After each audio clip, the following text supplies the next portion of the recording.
ఈరోజు 3 ఈరోజు 3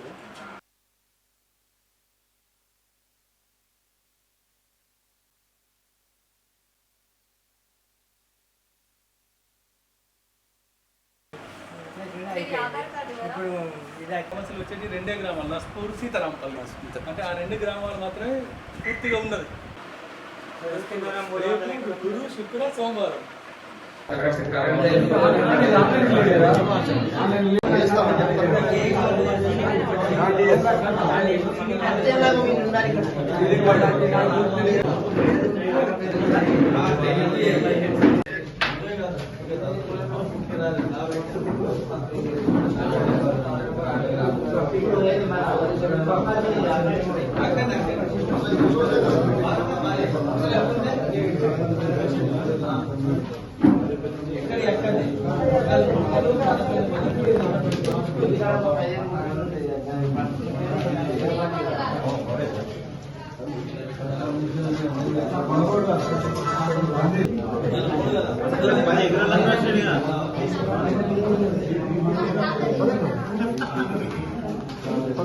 విపులనం కమిటీ వేసి కూలంకషంగా చట్టంలో ఉన్న లోపాలను తొలగిస్తూ కొత్త చట్టాన్ని రూపొందించారు.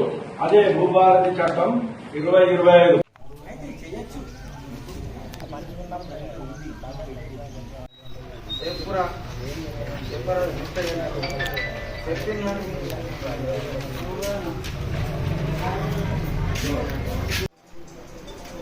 ఆ గ్రూప్లో అయితే మీ గ్రూప్లో అయితే వాళ్ళే పెట్టుకుంటారు.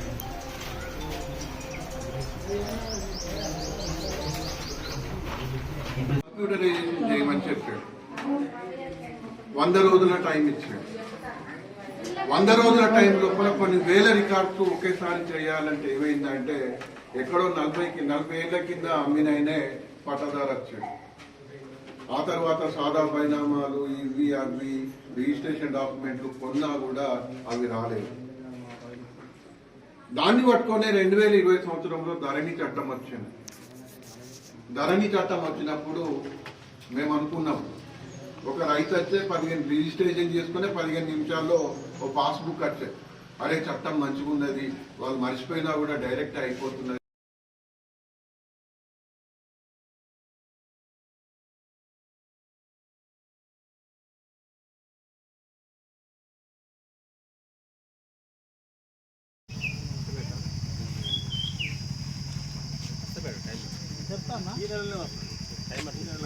లేక అవకాశం కల్పించక ఏది చేయాలన్నప్పుడు తహసీల్దార్ కానీ బీఆర్ఓ వ్యవస్థను రద్దు చేసి ఒక రెవెన్యూ వ్యవస్థనే కుంటుపడే విధంగా ఉంచుకొని గౌరవం వచ్చింది. ఈ భూభారత చట్టం దాని గురించి కూడా ఇంతకుముందు మన అవగాహన కార్యక్రమం కూడా నిర్వహించుకోవడం జరిగింది. దానిలో భాగంగా మనకి ఏ చిన్న పొరపాటు వీరికి భూ సమస్యలు పరిష్కరించడానికి తెలంగాణ ప్రభుత్వం భూభారతి చట్టాన్ని తేవడం జరిగింది. అందులో భాగంగా ఇప్పటికీ పైలట్ ప్రాజెక్ట్ కింద కొన్ని మండలాలు అనేది సెలెక్ట్ చేసి రైతుల నుండి సమస్యలకు సంబంధించిన దరఖాస్తులను స్వీకరించినటువంటి తెలంగాణ ప్రభుత్వం ముఖ్యంగా నిన్నటి నుంచి ప్రధానంగా జూన్ 3 నుంచి కూడా తెలంగాణ వ్యాప్తంగా మండలాల వారిగా కూడా భూ సమస్యల పరిష్కారానికైతే భూభారతి రెవెన్యూ సదస్సులను ఏర్పాటు చేస్తుంది. అందులో ఆ సదస్సుల్లో ఎక్కడైతే ఆ ప్రాంతానికి చెందినటువంటి రైతులే కావచ్చు, భూ సమస్యలు ఎదుర్కొంటున్నటువంటి ఎవరైనా కానీ వచ్చినట్టయితే సంబంధిత అధికారులకు తమ ఫిర్యాదు కానీ చేసుకున్నట్టయితే వెంటనే పరిష్కరించాలనే ఉద్దేశంతో తెలంగాణ ప్రభుత్వం ధరణి పోర్టల్ను తీసేసిన తర్వాత భూభారతి చట్టాన్ని తేవడం జరిగింది. ఇప్పటికీ భూభారతి చట్టానికి సంబంధించి కూడా తెలంగాణ ప్రభుత్వం చెప్తుంది సుమారుగా 18 రాష్ట్రాల్లో మేము దీనిపైన అధ్యయనం చేయడం జరిగింది. అనేక రకాలుగా అంశాలను పొందుపరిచి దీన్ని కఠినంగా రూపొందించడం జరిగింది. ఏ సమస్యలైనా సత్వరమే పరిష్కరించాలన్న ఉద్దేశంతో ఈ భూభారతి చట్టాన్ని తేవడం జరిగిందని చెప్తుంది. మన మంచిర్యాల జిల్లాలోని ఒక ఇక్కడ భూభారతి రెవెన్యూ సదస్సు జరుగుతున్న నస్పూర్ మండల కేంద్రం ఇక్కడ ఉన్నాం మనం.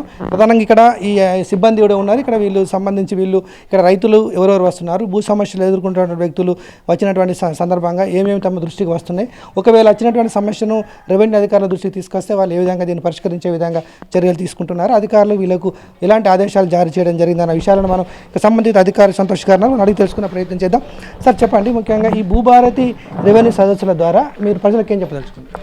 ఈ ప్రభుత్వం ప్రతిష్టాత్మకంగా భూభారతి పథకాన్ని అమలు చేసి ఇంతకన్నా ముందు అంటే భూ సమస్యలు గ్రామంలో సాదా బైనాములు కానీ లేకుంటే పట్టదారి నేమ్ మిస్సింగ్ కానీ తర్వాత నెక్స్ట్ ఇంకొకటి ఈ నేమ్ కరెక్షన్ కానీ ఎక్స్టెంట్ కరెక్షన్ కానీ ఇటువంటి ఇంతకన్నా ముందు ఇవన్నీ మీ సేవ ద్వారా అప్లికేషన్ చేసుకుంటేనే చేసే అవకాశం ఉండే. ఇప్పుడు ప్రభుత్వం నేరుగా ప్రజల వద్దకే వచ్చి దరఖాస్తులు తీసుకొని మేమే ఆన్లైన్ చేసి ఈ ఆన్లైన్ మామూలుగా అప్లికేషన్ ఫీ కూడా ఎగ్జామ్షన్ ఇచ్చింది. అంటే ఏం లేకుండానే ప్రభుత్వమే అధికారులే దాన్ని ఎంట్రీ చేసి వాళ్లకు సత్వరంగా కొత్త పట్టదారు పాస్ జారీ చేయడానికి సమగ్ర ఉత్తర్వులు ఇచ్చిండు.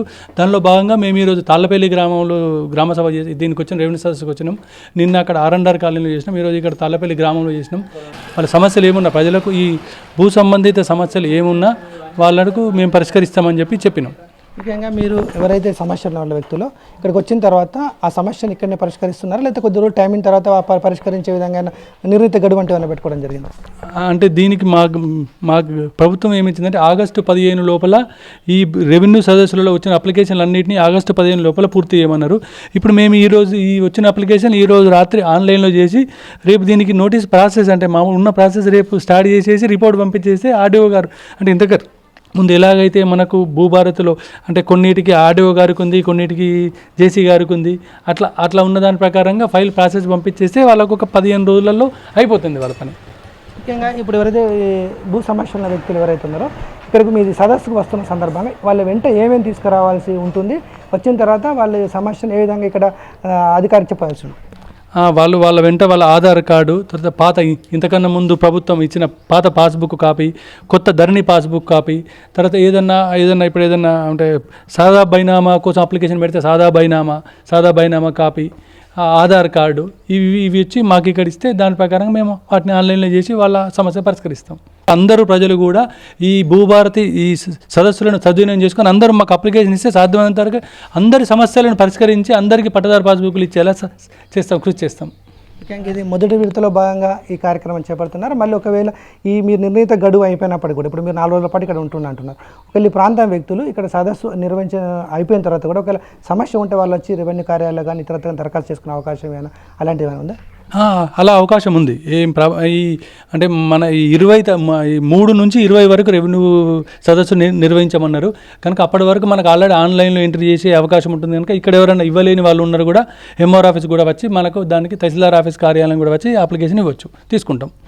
ఇది ప్రధానంగా చెప్తున్నారు. ఇక్కడ కొంచెం సిబ్బంది కూడా ఉన్నారు. వాళ్ళు ఇక్కడ దరఖాస్తుల స్వీకరణ అదేవిధంగా హెల్ప్ డెస్క్ అనేది కూడా ఏర్పాటు చేయడం జరిగింది. ఎవరైనా కానీ ఈ సంబంధిత వ్యక్తులు అంటే ఇక్కడ సమస్య ఉన్నటువంటి వ్యక్తులు ఎవరైతే ఉన్నారో ఇక్కడ భూభారతి చట్టాన్ని సంబంధించినటువంటి ఈ చట్టం ద్వారా ఆ భూ సమస్య ఉన్నటువంటి వ్యక్తులు ఎవరైనా కానీ ఇక్కడికి వచ్చినట్టయితే ఇక్కడ ఉన్నటువంటి సిబ్బందిని బృందాలుగా ఏర్పాటు చేయడం జరిగింది, మండలాలుగా విభజించడం జరిగింది. రెవెన్యూ సదస్సులు భూభారతి రెవెన్యూ సదస్సులు బాగా జరుగుతున్నాయి. ఈ రెవెన్యూ సదస్సులకు పూర్వము ప్రతి మండలంలో భూభారతి చట్టం గురించి అవగాహన సదస్సులు నిర్వహించడం జరిగింది. గౌరవ కలెక్టర్ గారు, గౌరవ అడిషనల్ కలెక్టర్ గారు, నేను ప్రతి మండలం తిరిగాం, రైతులకు అవగాహన కల్పించాం. అట్లాగే మొట్టమొదట ఈ మంచిర్యాల జిల్లాలో భీమారం మండలాన్ని పైలట్ ప్రాజెక్టుగా తీసుకోవడం జరిగింది. ఈ పైలట్ ప్రాజెక్టుగా తీసుకున్న ఈ భీమారం మండలం లోపల 2148 దరఖాస్తులు రావడం జరిగింది. 2148 దరఖాస్తులలో 1010 దరఖాస్తులు సాదా బైనామాకు సంబంధించినవి ఉన్నాయి. ఈ కోర్టు తీర్పు తదనంతరము వీటికి సంబంధించి పరిష్కారం జరుగుతుంది. ప్రభుత్వం దాని దిశగా కృషి చేస్తున్నది. మిగిలిన దరఖాస్తుల లోపల అసైన్మెంట్కు సంబంధించి అట్లాగే ప్రభుత్వ భూములలో చేసుకుంటున్న వాళ్ళు ఆ విధంగానే చిన్న ప్రాబ్లమ్స్ ఎక్స్టెంట్ కరెక్షన్స్ పేరు తప్పులు ఒప్పులు ఇవన్నీ సవరించడానికి అనేకమైన దరఖాస్తులు వస్తున్నాయి. తర్వాత passbook data correction, extent correction, తర్వాత విరాసత్ అంటే సక్సెషన్ మొదలైనవన్నీ వస్తున్నాయి. మిగిలినవన్నిటినీ క్లియర్ చేస్తున్నాం. ఇప్పుడు మొత్తము డివిజన్లోని మొత్తం ప్రతి మండల్ లోపల రెండు టీములు, ఒకటి తహసీల్దార్ ఆధ్వర్యంలో, ఒకరు డిప్యూటీ తహసీల్దార్ ఆధ్వర్యంలో 2 టీములు ప్రతి గ్రామానికి వెళ్ళి రైతుల దగ్గర దరఖాస్తులు స్వీకరించి వారి దగ్గరికే వెళ్ళి స్వీకరించి అట్టి దరఖాస్తులను మేము క్లియర్ చేస్తున్నాము. రైతుల యొక్క సమస్యలు పరిష్కరించే విధంగా గౌరవ కలెక్టర్ గారి ఆధ్వర్యంలో ఈ వర్క్ చేస్తున్నాము. ప్రభుత్వం ఏదైతే రైతుల యొక్క కష్టాలు తొలగించాలని ఏదైతే పకడ్బందీగా ప్రతిష్టాత్మకంగా ఈ కార్యక్రమాన్ని తీసుకున్నదో, ఈ కార్యక్రమాన్ని 100% దిగ్విజయంగా పూర్తి చేయాలి, రైతుల యొక్క ప్రాబ్లమ్స్ క్లియర్ చేయాలన్న కృతి నిశ్చయంతో మేము మా స్టాఫ్ అందరూ గౌరవ కలెక్టర్ గారి ఆధ్వర్యంలో చేస్తున్నాము. ఉమ్మడి ఆదిలాబాద్ జిల్లా వ్యాప్తంగా మాత్రం భూభారతి సదస్సులు అయితే విజయవంతం జరుగుతుందని చెప్పేసి 4 జిల్లాల కలెక్టర్లు చెప్తా ఉన్నారు, అధికారులు చెప్తా ఉన్నారు. ఓవరాల్గా ఉమ్మడి ఆదిలాబాద్ జిల్లా వ్యాప్తంగా